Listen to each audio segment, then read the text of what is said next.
hubo cortes de luz en la Ciudad de Buenos Aires por la ola de calor a mí me interesa saber, porque además de que se anunciaron en medio de los cortes de luz subas de tarifas del 12,5%, después dijeron que iban a retrotraer la suba de tarifas, pero todavía no anunciaron ninguna resolución en contrario.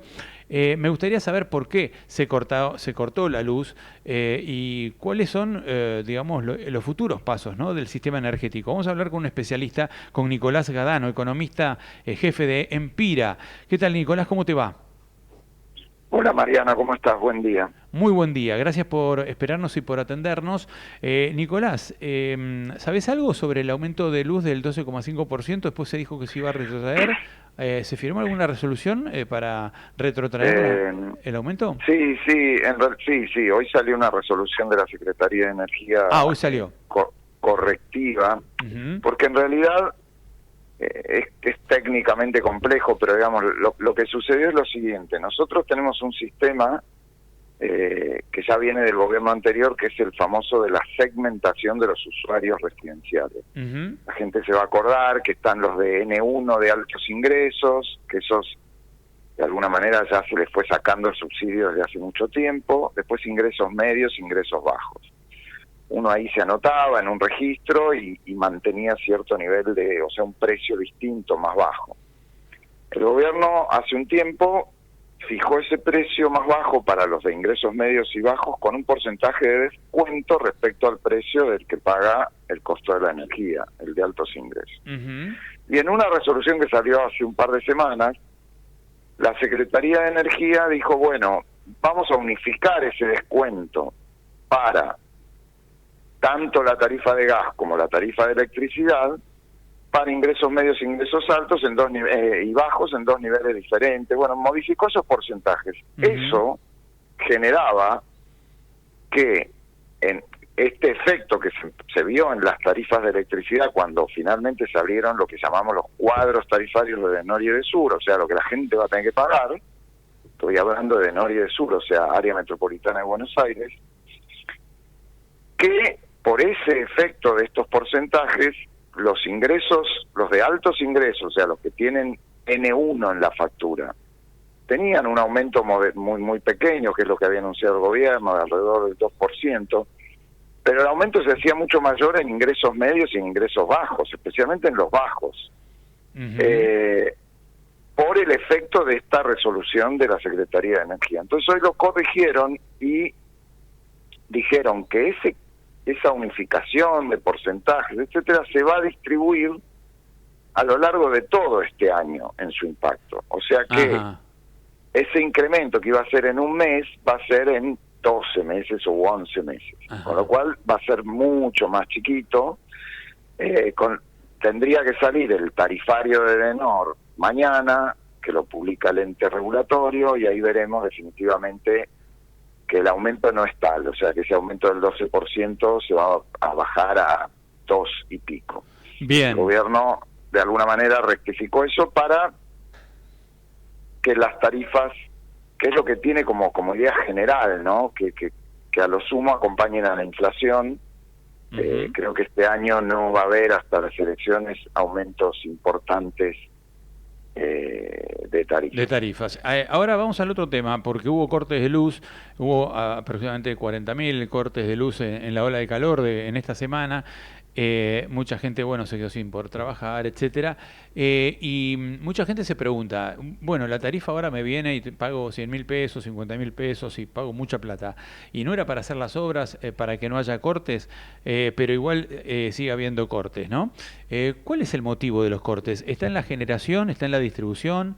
¿Dónde está digamos, el motivo, el nudo o el cuello de botella por el cual se producen estos cortes de luz? ¿Hay malos equipos para distribuir? ¿Fallan los cables o falla la generación? Mira, efectivamente el sistema lo podemos dividir en tres partes, que es la generación, que es donde se produce la energía eléctrica, Ujú. que como la gente sabe tiene distintos orígenes. Hay plantas hidroeléctricas, hay nucleares, hay lo más importante es lo que se llama la generación térmica, que normalmente tiene casi 2/3 del total, que es usinas, plantas térmicas que queman en principio gas, y si no hay gas, derivados del petróleo, gasoil o fuel oil. Están los renovables, ¿no? Que por suerte están creciendo, que son la energía eólica y solar, pero esa generación está distribuida en distintos lugares del país, y a través del sistema de transporte, que es el segundo componente importante, el transporte de alta tensión y de media. O sea, lo que va de la generación a la distribución, primero a Camesa, ¿no? Claro, Y después lo que une la distribución con la generación. Claro. Cuando uno viaja, normalmente ve esas líneas de alta tensión desde la ruta que traen, por ejemplo, desde el Comahue, desde la zona de Neuquén, toda la generación hidroeléctrica. Y después están las redes de distribución en cada localidad, en cada ciudad, las cooperativas, es decir, hay muchas distribuidoras en la ciudad de Buenos Aires, lo que manejan en el norte y el sur. Claro. Bueno, todo ese sistema está al límite. Que está al límite quiere decir que debe lidiar además con una cosa que no es nueva, que esperemos que la tecnología lo vaya cambiando, ¿no? Con las baterías, que es que a diferencia de otros mercados, uno sabe que los que venden helado, no sé, o los que venden cosas vinculadas al calor, saben, no sé, los que venden el repelente de los mosquitos, saben que hay mucha estacionalidad en la demanda y entonces pueden manejar sus stocks, estar preparados para ese momento en el cual toda la gente va a ir a comprar.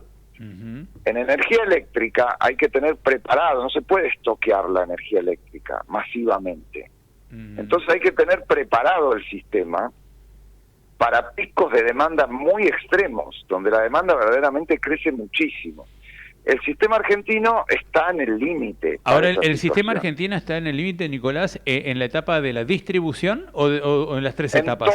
En todas, porque la generación, aparentemente, nominalmente, la potencia instalada excede lo que llega a ser el pico de demanda, pero muchas de esas centrales están indisponibles porque no están en condiciones de generar con seguridad, y además muchas están en lugares en donde no es lo mismo tener un exceso de demanda en la zona del AMBA que tenerlo en otra región en donde por ahí hay oferta, en el Comahue.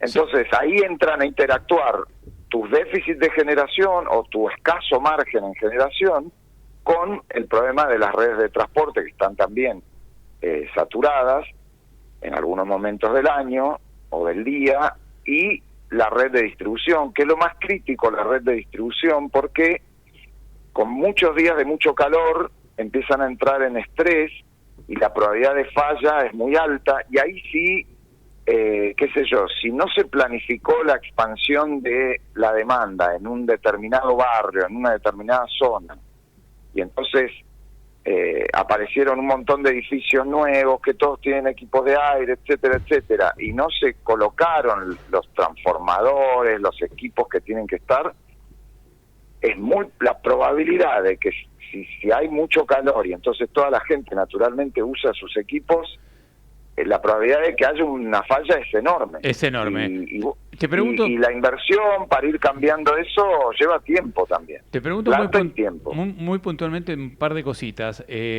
En la generación, el Estado le dejó de pagar a las generadoras, Camesa le dejó de pagar una suma muy importante al principio del gobierno de Javier Milei y lo transformó en un bono.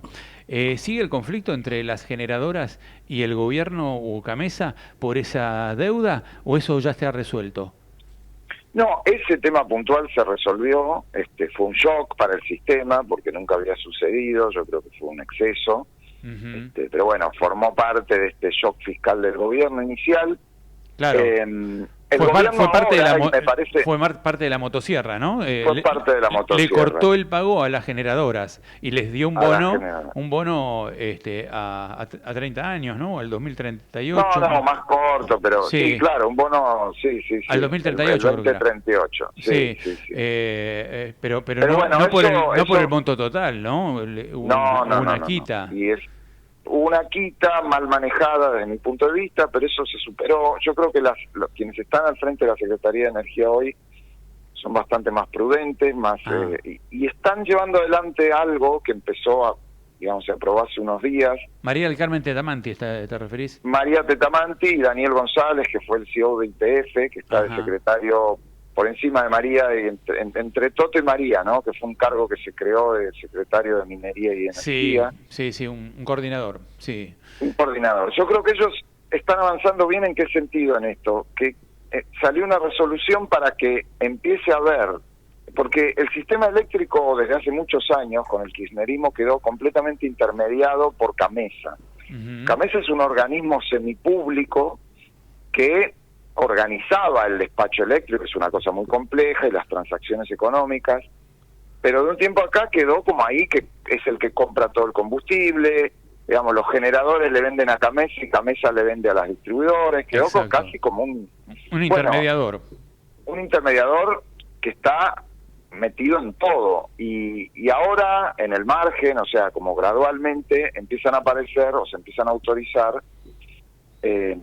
transacciones, contratos privados entre generadores y usuarios del sistema eléctrico, lo que va a permitir que la potencia eléctrica, es decir, que la inversión en el sistema, crezca más rápido, justamente para empezar a tener más margen para estos cuellos de botella, o sea, para cuando hay picos de demanda. Tener más energía más disponible, oferta, sí. O sea, más generación disponible. Y en más generación. Y en la parte de transporte y distribución, bueno, claro, están pendientes, vamos a tener en las próximas semanas las audiencias públicas, ya no para el ajuste transitorio de tarifas, que eso es lo que veníamos haciendo hace años, sino para la revisión contractual, que implica el horizonte a varios años de tarifas, pero también el horizonte de obligaciones de las concesionarias, que es lo que más le importa a la gente, ¿no? Ok, sí, ¿cuánto vas a cobrar? Pero también, ¿cuánto vas a invertir?